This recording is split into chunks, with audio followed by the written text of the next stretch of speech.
আমরা যদি কেউ আল্লাহ পাকের দরবারে তওবা করি, আল্লাহ পাকের দরবারে গুনাহ মাফ চাই, আমার আল্লাহ পাক রব্বুল আলামিন বলেন, আমি আল্লাহ আমার মাগফিরাতের দৃষ্টিকোণ থেকে আমি আল্লাহ পাক আমার বান্দার জীবনের গুনাহগুলো মাফ করে দেই। জোরে বলি সুবহানাল্লাহ।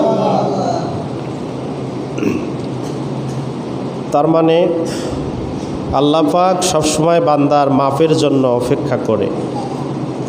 বান্দা কোন সময় ক্ষমা চাইবে,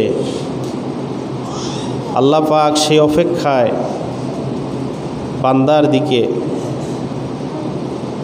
দৃষ্টিকোণ দিয়ে আল্লাহ পাক চেয়ে থাকে। কুদরতিভাবে আল্লাহ পাক সেই বান্দার গুনাহ মাফ কোন সময় চাইবে, আর আমি আল্লাহ পাক কোন সময় গুনাহ মাফ করব। তারই ধারাবাহিকতায় আল্লাহ পাক এই রমজানকে আমাদেরকে গুনাহ মাফের ওসিলা করে দিয়েছেন। এক নাম্বার হল আল্লাহ পাক এই রমজানটাকে গুনাহ মাফ করিয়ে দেন বান্দার। আর একটা হলো আল্লাহ পাক এই মাহে রমজানে আমলের মৌসুম, আল্লাহ পাক বলেছেন নেকির মৌসুম। এক একটা মৌসুম আছে, যেমন বাংলাদেশে 6টা ঋতু, এক এক ঋতু এক এক মৌসুম। জোরে কন, কথা ঠিক কি না? এমনিভাবে আল্লাহ পাক রব্বুল আলামিন তিনার ইবাদতের জন্য একটা মাস রেখেছেন, একটা মৌসুম রেখেছেন। সেই মৌসুমটা হলো মাহে রমজান মাস। সুবহানাল্লাহ বলি। তো প্রিয় উপস্থিতি, এই মাহে রমজানে আমাদের রোজা রাখার পাশাপাশি আল্লাহ পাক কিছু দায়িত্ব দিয়ে দিয়েছেন।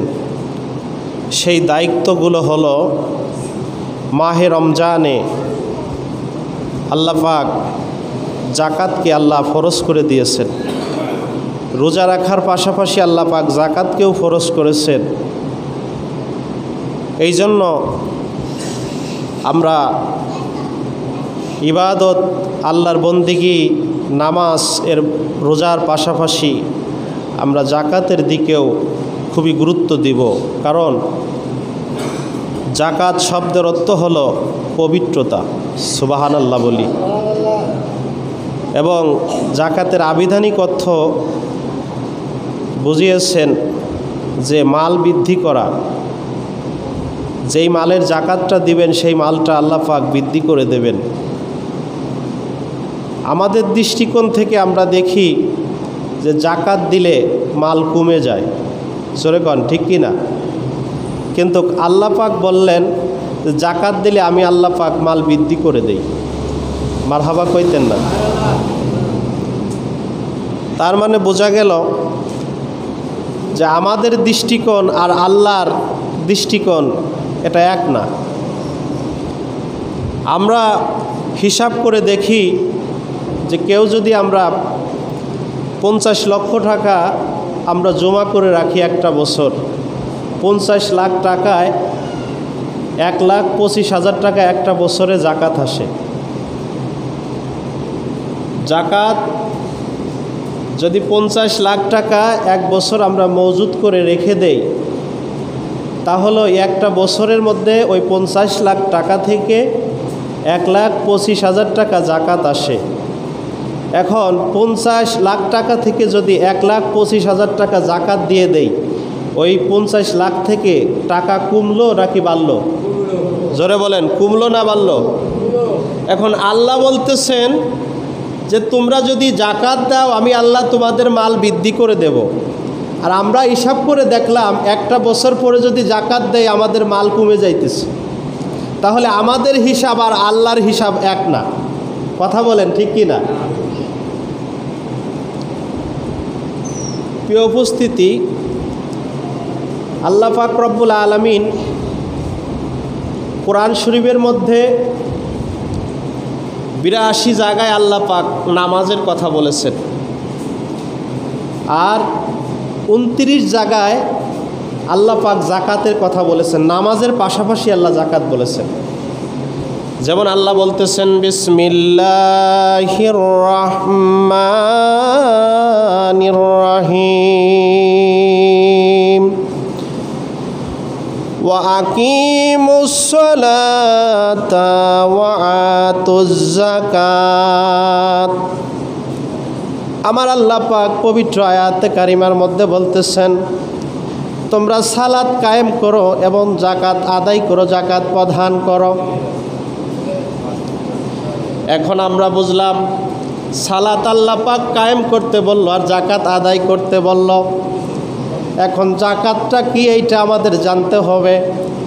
যাকাত কতটুকু পরিমাণ দিতে হবে এইটা আমার রাসূল বলে দিয়েছে। আমার আল্লাহ বলেছেন তোমরা সালাত কায়েম করো। সালাত কিভাবে পড়তে হবে আমার রাসূল শিখাইছে, জোরে কোন ঠিক কিনা? আল্লাহ পাক রব্বুল আলামিন বললেন তোমরা যাকাত আদায় করো। যাকাত কতটুকু পরিমাণ আদায় করবা, যাকাত কতটুকু মালের উপরে আল্লাহ পাক তোমার উপর যাকাত ফরজ করেছে এইটা নির্ধারণ করেছে আমার রাসূল, জোরে বলি সুবহানাল্লাহ। এখন যদি আপনি বলেন যে শুধু কোরআন মানি আর কিছু মানি না, তাহলে সে পরিপূর্ণ ইমানদার হতে পারল না। এখন যদি বলেন যে কোরআন হাদিস মানি, এজমা কিয়াস মানি না, তাহলেও সে এখনকার শরীয়তের দৃষ্টিকোণ থেকে সে পরিপূর্ণ ইমানদার হয় নাই। কারণটা কি? কারণটা হলো যে আল্লাহ পাক রব্বুল আলামিন যখন যাকাতকে ফরজ করেছেন তখন স্বর্ণের দাম আর রূপার দাম সমান সেম ছিল। কিন্তু এই 1450 বছর পরে এসে আমরা দেখলাম স্বর্ণের দাম আর রূপার দাম রাত দিন পার্থক্য, জোরে কোন কথা ঠিক কিনা? এখন আপনি বাজারে যদি স্বর্ণর দাম জিজ্ঞাসা করেন বলবে 1,40,000 টাকা, আর যদি রূপার দাম জিজ্ঞাসা করেন একটা ভরি রূপা বলবে 1500 টাকা। এখন আল্লাহ পাক যখন যাকাতটা ফরজ করেছেন তখন তো স্বর্ণ এবং রূপা দুইটাই দাম সেম ছিল। এখন রাসূল বলেছেন যে যার ঘরে 7.5 ভরি স্বর্ণ একটা বছর মজুদ থাকবে, এর যদি চুল পরিমাণ কম থাকে তার উপর যাকাত ফরজ হবে না। এই 7.5 ভরি স্বর্ণ যদি কারো ঘরে এক বছর মানে এক রমজান থেকে পরবর্তী রমজান পর্যন্ত যদি কারো ঘরের মধ্যে মজুদ থাকে তাহলে তাহার উপর আল্লাহ পাক ওই 7.5 ভরি স্বর্ণর পরিমাণ যে দাম আসে সেই দামের পরিমাণ 100 টাকায় 2.5 টাকা, 1 লাখ টাকায় 2,500 টাকা, 1 কোটি টাকায় আসতেছে প্রায় সেম আপনার 2.5 লক্ষ টাকা। এই যে এই যাকাতগুলো আমার আপনার উপর আল্লাহ পাক ফরজ করলেন, এর ধারাবাহিকভাবে যদি আমি আপনি যদি আমাদের সম্পদ বাড়িতে থাকে, ঘরের মধ্যে যদি মজুদ থাকে কিংবা ব্যাংকে থাকে, যে কোনো স্থানেই আপনার নামের উপর যদি একটা বছর মজুদ থাকে তাহলে ওই মালের উপর যদি আমি আপনি যাকাত আদায় না করি তাহলে আল্লাহ পাক রব্বুল আলামিন বললেন ওই যাকাত আদায় না করার কারণে ওই পুরো সম্পদ আপনার জন্য হারাম হয়ে গেল। তার মানে বোঝা গেল যে আল্লাহ পাক যাকাতের গুরুত্ব এত দিয়েছেন যে এখন যাকাত আদায় করার মাধ্যম সাহাবায়ে কেরাম কিভাবে করেছে। রাসূলের একটা সহিহ মুসলিম থেকে আমি একটা হাদিস আপনাদেরকে শোনাই। প্রিয় উপস্থিতি, আল্লাহ পাক রব্বুল আলামিন যখন আমার হাবিবের কাছে যখন ওহী পাঠাইলেন যাকাত ওয়াকিমুস সালাতা ওয়াতুজ যাকাতা, যখন আল্লাহ পাক এই আয়াতে কারিমা নাজিল করলেন, আমার রাসূলের কাছে যখন আয়াতে কারিমা নাজিল হয়ে গেল আল্লাহর নবীজি সাহাবায়ে কেরামদের বললেন, ও সাহাবীরা, তোমাদের মালের কি পরিমাণ হিসাব কি আছে এই হিসাবটা তোমরা তোমাদের ঘরের মধ্যে ঘরোয়াভাবে তোমরা হিসাব করো, কারণ আপনার মাল কতটুকু আছে, কি পরিমাণ আপনার মাল আছে আপনি জানেন, দ্বিতীয়ত কেউ জানে না। কারণ আপনার মালের হিসাব আপনাকে করতে হবে। আপনার যে মালটা 1 বছর মজুদ যদি থাকে, ওই মালের হিসাব আপনাকেই দিতে হবে, দ্বিতীয়ত আর কাউকে দিতে হবে না। জোরে কোন কথা ঠিক কিনা? সাহাবায়ে কেরাম বললেন, ইয়া রাসূলুল্লাহ, আমার ঘরে এত পরিমাণ স্বর্ণ আছে। আল্লাহর নবীজি আর এক সাহাবী বললেন, আমার ঘরে এত পরিমাণ মজুদ আছে। সাহাবায়ে কেরাম যখন এইভাবে বলতে লাগলেন, তখন আল্লাহর নবীজি সাহাবায়ে কেরামদেরকে বললেন, হে আমার সাহাবীরা, তোমাদের ঘরের মধ্যে যদি 7.5 ভরি স্বর্ণ এর পরিমাণ, এই 7.5 ভরি স্বর্ণ পরিমাণ যদি কারো ঘরে থাকে এবং রোফা যদি কারো 52.5 তলা যদি থাকে, তাহলে তোমাদের উপর জাকাত আল্লাহ ফরজ করেছে। আর এর কম যদি থাকে তাহলে তোমাদের উপর জাকাত ফরজ হয় নাই। এখন সাহাবীরা নবীজির জবান মোবারক, এটা তো আমার আল্লাহ রব্বুল আলামিন বলেছেন যে আমার রাসূল জবান দিয়ে যেটা বলে সেটা আমি আল্লাহর কথা। সুবহানাল্লাহ কইতেন। কার কথা? জোরে বলেন, কার কথা? আমার রাসূল কোনোদিন মিথ্যা বলেছে? জোরে বলেন, মিথ্যা বলেছে? আমার রাসূল কি কোনোদিন কাউকে ঠকাইছে? আমার রাসূল কাউকে আঘাত দিছে? তার মানে বোঝা গেল আল্লাহর নবীজির আদর্শের উপরে পৃথিবীতে আর কোনো আদর্শ কেউ আনতে পারে নাই। প্রিয় উপস্থিতি, গভীর মনোযোগ লাগান। এই জন্য আমার আল্লাহ পাক রব্বুল আলামিন এই জাকাতের গুরুত্ব এত দিয়েছেন, কারণ হলো যে আপনি জাকাত দিলে পারে আপনার মালটা আল্লাহ পাক বৃদ্ধি করে দেবে। আমাদের হিসাবে মাল কমে যায়, কিন্তু আল্লাহর হিসাবে আল্লাহ মাল বৃদ্ধি করে দেয়। এখন আল্লাহর আইন মানবেন না আপনি নিজের আইন মানবেন? আপনার নিজের বিবেকের কাছে প্রশ্ন রাখেন। আমার আল্লাহর আইন মানবেন না, আপনার নিজের বিবেকের আইন মানবেন, সেটা আপনি আপনার নিজের বিবেকের কাছে প্রশ্ন রাখেন। এখন বলবেন, মাওলানা সাহেব, আমরা জাকাত তো ঠিক মতো আদায় করতে পারি না, আমাদের কি পরিস্থিতি হবে? ও দুনিয়ার মানুষ, মনে রাখবেন, আল্লাহর আইনের উপরে কোনো আইন চলে না। আমার আল্লাহর আইনের উপরে কেউ আঙুল লাগাইতে পারে না।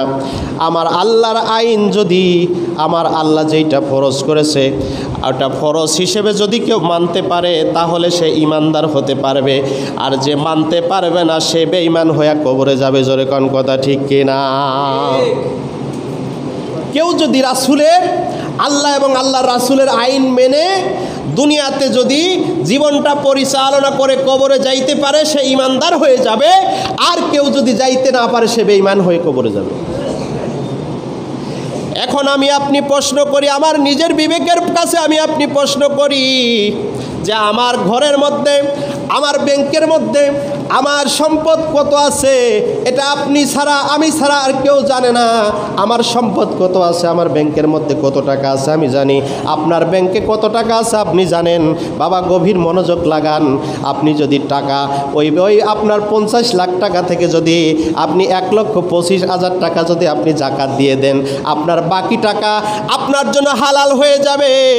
আর যদি ওই 1,25,000 টাকা যদি আপনি জাকাত না দেন, আপনার জন্য আল্লাহ পাক ওই সব টাকাই হারাম করে দিল। আর ওই হারাম যখন আপনার শরীরের মধ্যে ঢুকবে, আপনি যতই আল্লাহর কুদরতি কদমের মধ্যে সিজদা লাগান না কেন, ওই সিজদা আমার আল্লাহর দরবারে কবুল হবে না। জোরে কোন কথা ঠিক কিনা? এখন সাহাবীরা জাকাত কিভাবে দিত? আল্লাহর নবীর সাহাবীরা এরকমভাবে জাকাতগুলো মানুষের কাছে পৌঁছাইতো, রাতের আধারে জাকাতগুলো দিত। কারণ কিছু মানুষ মধ্যবিত্ত ফ্যামিলি আছে যারা জাকাত চাইতেও গেলে তাদের শরম লাগে, আবার অনেক অভাবের মধ্যে তারা কাটায়। এই জন্য আল্লাহ রাসূলের সাহাবায়ে কেরাম রাত্রেবেলা ওই ব্যক্তির ঘরের দরজায় যায় জাকাত দিয়ে আসতো। আর ওই ব্যক্তি আর ওই জাকাত যে ব্যক্তি দিত আর যে নিত, এই দুইজন ব্যতীত আর কেউ জানতো না।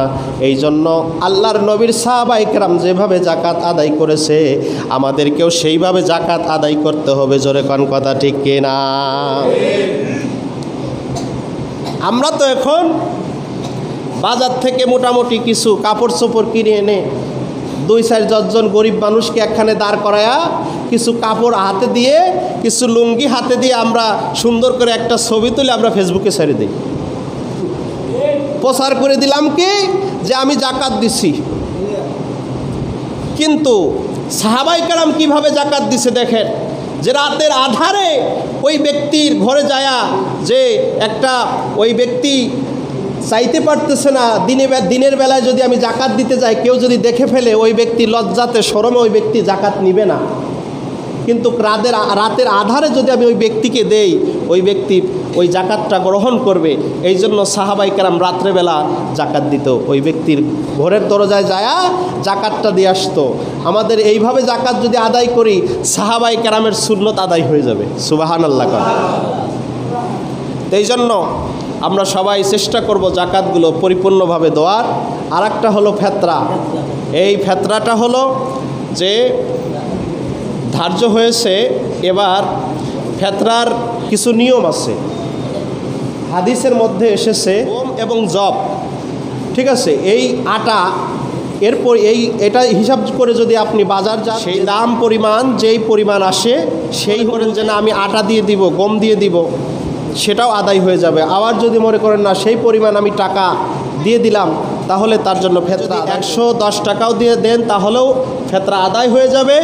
আর যদি আপনি এর বেশিও দিতে চান, 2800 টাকা, 805 টাকাও দিতে চান, আবার যদি কেউ 1000 টাকাও দিতে পারেন, নিম্নত 110 টাকা, আর উপরে যত দিতে পারবেন আপনার জন্য ভাগ্য ভালো, আপনি সেটা আপনার জন্য আদায় হয়ে যাবে। ফেতরাটা হলো প্রত্যেকের জন্য, প্রত্যেক নরনারীর জন্য, ছোট বড় কেউ বাদ যাবে না। এবং কি আল্লাহ রাসূল বলেছেন, কেউ যদি ঈদের নামাজের আগেও যদি জন্মগ্রহণ করে, সে যেন ওই বান্দার ফেতরাটা আদায় করে সে যেন ঈদের নামাজে যায়। সুবহানাল্লাহ কইতেন না? এই ফেতরা আদায়ের আর একটা গুরুত্ব আছে। সেই গুরুত্বটা হলো যে আমরা যারা একটা মাস রোজা রাখলাম, এই একটা মাস রোজা রাখার মধ্য দিয়ে আমাদের অনেক ভুল ত্রুটি হয়ে যায়। ইবাদত করলে ভুল ত্রুটি তো হবেই, আমরা তো মানুষ। এই জন্য এই আল্লাহ রাসূল বলেছেন, এই ফেতরাটা যদি কেউ আদায় করে, ওই ভুল ত্রুটি থেকে আল্লাহ পাক মাফ করে দিয়ে তার ইবাদতগুলো আল্লাহ কবুল করে নেয়। সুবহানাল্লাহ বলি। আল্লাহ আমাদেরকে বোঝার তৌফিক দান করুক, সকলে বলি আমিন। আমরা সবসময় চেষ্টা করব, আমরা যেভাবে হাদিস অনুযায়ী, কোরআন হাদিস অনুযায়ী জাকাত ফেতরা দেওয়ার নিয়ম, সেইভাবেই আমরা দিব।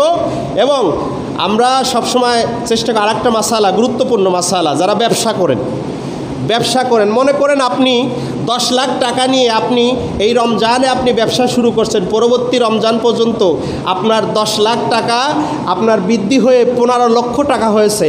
আপনার ওই 5 লক্ষ টাকার জাকাত দিতে হবে না, কারণ ওই 5 লক্ষ টাকা আপনার 1 বছর মজুত নাই।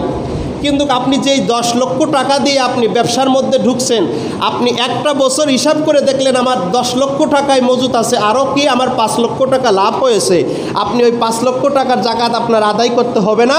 আপনি যদি 10 লক্ষ টাকার জাকাত আদায় করেন, আপনার জাকাত আদায় হয়ে যাবে। সুবহানাল্লাহ বলবেন না? আমাদের ইসলামটা আল্লাহ রাসূল এবং আল্লাহ তাআলা এত কঠিন করে দেয় নাই, আল্লাহ পাক সহজ করে দিছে।